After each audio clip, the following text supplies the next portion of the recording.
نحمده ونصلي على رسوله الكريم أما بعد قال النبي صلى الله عليه وسلم من لم يشكر الناس لم يشكر الله صدق اللہ العظیم۔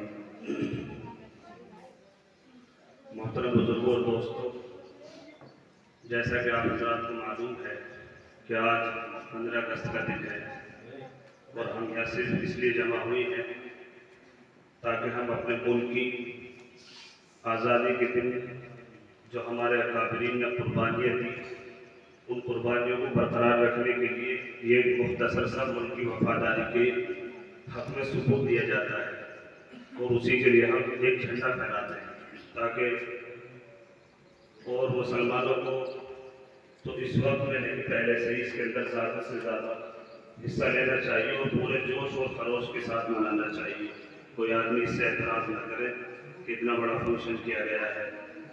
دراصل ہمارے اکابرین کی قربانی ہی اثر رہی ہے۔ یہ تو وقت کی بات ہے کہ جو لوگ اقتدار میں آتے ہیں وہ دوسروں کو دفن کر دیتے ہیں۔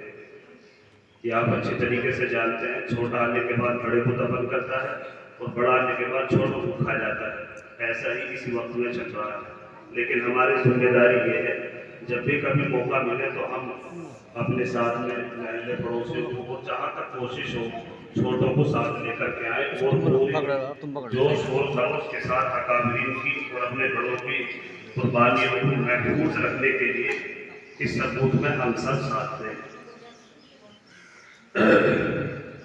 آج کے دن ہمارا ملک آزاد ہوا تھا۔ 26 جنوری کے دن تو ہمارے ملک کے قانون کو ضوابط بنائے گئے تھے۔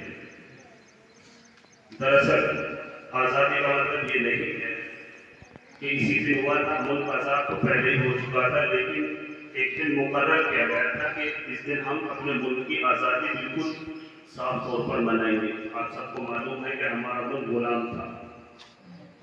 اللہ کا شکر آج ہم یہ نماز بھی پڑھ رہے ہیں، سب کچھ کر رہے ہیں۔ میں نے جو حدیث پڑھی ہے لم یشکر اللہ سے لم یشکر اللہ، اس کا مطلب یہ ہے کہ جو انسان انسانوں کا شکریہ ادا نہیں کر سکتا وہ اللہ کا بھی شکر ادا نہیں کر سکتا۔ فطرت کی بات ہے، جب کسی انسان پر کوئی احسان کر دیتا ہے، اگر اس کی تربیت اور اس کی نسل ٹھیک ہوتی ہے تو اس کے دل سے 2-4 الفاظ نکل جاتے ہیں۔ آپ نے کسی سے کسی کام کے لیے کہا اور پھر اس نے وہ کام کر دیا تو آپ دل سے کہیں گے جزاک اللہ، بہت بہت شکریہ آپ کا بھائی، کہتے ہیں ایسے